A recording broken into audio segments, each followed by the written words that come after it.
Good afternoon. It's Jeffrey Christian. It's just past noon on Tuesday, the 23rd of May here in New York. The markets are flopping around, waiting to see what kind of resolution there might be to the U.S. government debt ceiling impasse. Precious metals, gold, silver, platinum, palladium, all fell sharply this morning. Gold and, silver's recovered about half of its loss, so has gold. Platinum has recovered a portion of its loss. Palladium's still down. Oil was up slightly, probably on concerns that the Saudis might push for further cuts in production soon. Given that no one really knows how the debt ceiling impasse is going to shake out, there's something of an impasse. Markets are volatile. It's not just precious metals. And we thought, let's set that aside and talk a little bit about central bank gold transactions. I'll run through first quarter purchases and sales. I thought about it because last week I gave a presentation to the Canadian Institute of Mining and to its Management and Economics Society, subset. And someone was asking questions about central bank gold policies and non-monetary reserves that central banks may own. And in response, I answered the question, but then I also gave a couple anecdotes, one from the Soviet era and one from the post-Soviet Russian era. And I thought I'd repeat those because they're kind of cute and memorialize them in the market to talk about it. So, as I said, markets are flopping around. The dollar has been pretty much stable, looking for directions. CPM Group still expects the prices to come off over the period June, July, August. We've seen gold prices and silver prices come off in the last week or so. The broader financial markets seem to be assuming that the debt ceiling and the potential of a Treasury default are not actually as important to the world financial system and political stability as they had seemed for months. I disagree with that. I think they're very important. How it all shakes out remains to be seen. Meanwhile, the Treasury market and the U.S. dollar don't seem to be suffering too much. In terms of what's been going on, these are central bank gold transactions really through March. You can see in the left-hand side that various central banks have bought about 5.6 million ounces on a collective gross basis in the first quarter. China was 1.86 million ounces that it added to its reserves. That was on top of 2.04 million ounces that it added to its reserves in November and December. So it's up around 66.5 million ounces right now. The People's Bank of China, just as a sort of side, has a side business which it will buy and sell gold and silver for other entities within China, both within the government, the China Investment Corp, SAFE, the military, and others, and for private entities, base metal smelters that have byproduct gold and silver that they want to sell, generated on a refined byproduct basis from their copper, lead, and zinc, jewelers, investment houses, and others. China had seen a lot of metals flow into that side bucket. It's not monetary reserves. It's a different set. It's a different account, which is a transaction account. It doesn't necessarily come onto the Bank of China's books. And they had seen about 10 million ounces of metal flow into that they were having some difficulty finding homes for within China because of weak demand in the second and third quarters. That weak demand started to turn around when the gold price hit $1,624 in early November. And the People's Bank of China started seeing increased demand for gold at those prices and reduced sales of gold or reduced offers of selling gold. It took about 2 million ounces of gold into its own reserves in November and December, another 1.86, so it's about 3.9 million ounces through March that it had taken. So about 40% of that excess gold, if you want to call it excess, came into there. They sold additional metal back into the private market within China as demand for gold revived. Singapore, 1.6 million ounces. Russia, 1.35 million ounces through March. And then other, well, Australia, 500,000 ounces. And then others were much smaller. 5.6 million ounces of gross increases in monetary reserves in the first quarter. And then on the right-hand side, you can see gross decreases with a typo. I'm sorry. Yeah, subtotal gross decreases, it should be, of about 1.8, 1.9 million ounces. So in the first quarter, central banks added about 3.8 million ounces of gold to their monetary reserves. A little bit more than we had anticipated or projected, but pretty much in line. And if you analyze it, it comes out to it be about about 16 million ounces that it would be on a full year basis at that rate. We don't think that this pace will be maintained throughout the course of the year. So our projection is about 10 or 11 million ounces of central bank purchases for the year. And you can see the big sellers, Kazakhstan, Uzbekistan, they were big sellers last year.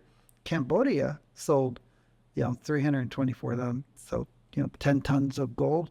And Turkey also sold some. Turkey, you have to be careful because there's gold that flows onto and off of the Central Bank of Turkey's balance sheet due to private sector gold transactions that the central bank allows commercial banks within Turkey to do, and it shows up as their reserves, their reserves, which shows up on the Turkish central bank's balance sheet.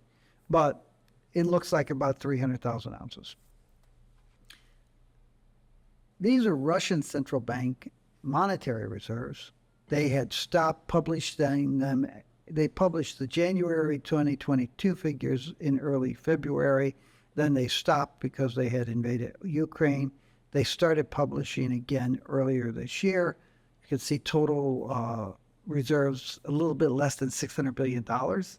Of that, a little bit more than $400 billion was in foreign exchange reserves, much of which was frozen by sanctions or was held by other central banks in other countries that didn't want to give it back to Russia because in doing so, that would have been a transaction with the Russian central bank. There were sanctions against the Russian central bank. If you were trading with the Russian central bank, you could have sanctions levied against you. So there were various central banks that were not participating in the sanctions program, but were not giving back their reserves that they were holding in their bank accounts for the Russian central bank. And then the gray line at the bottom is gold. Looks relatively flat here. So what we did here is this is just gold, and you can put it on a different scale, and you can see it flip-flopped around last year as the Russian central bank was buying and selling gold when it needed foreign exchange reserves, and buying gold when it had excess foreign exchange reserves, because it really didn't want to hold its reserves in dollars or euros, which represent 80% of monetary reserves. The two anecdotes, one of them dates back to around 1989. Russia was joining the IMF. At the time, CPM Group had a table that we would publish that were our estimates of how much gold the Soviet government had. And it was about 67, 68 million ounces. And it was all state secrets, but these were our figures that we had cobbled together through various means. And Russia, the Soviet Union, was joining the IMF. And our trading counterparts that bought some of our research and consulting services within the Soviet government said, listen, Jeff, we're going to be joining the IMF. And as part of the IMF membership, we will be announcing and keeping updated our monetary gold reserves. And we're going to announce that we have about 12.6, 12.9 million ounces of monetary gold reserves.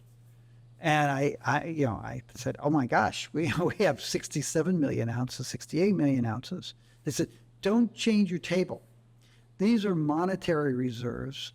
The Soviet government may well have other gold reserves that are not considered monetary reserves for purpose of the central bank holding it and reporting it to the IMF.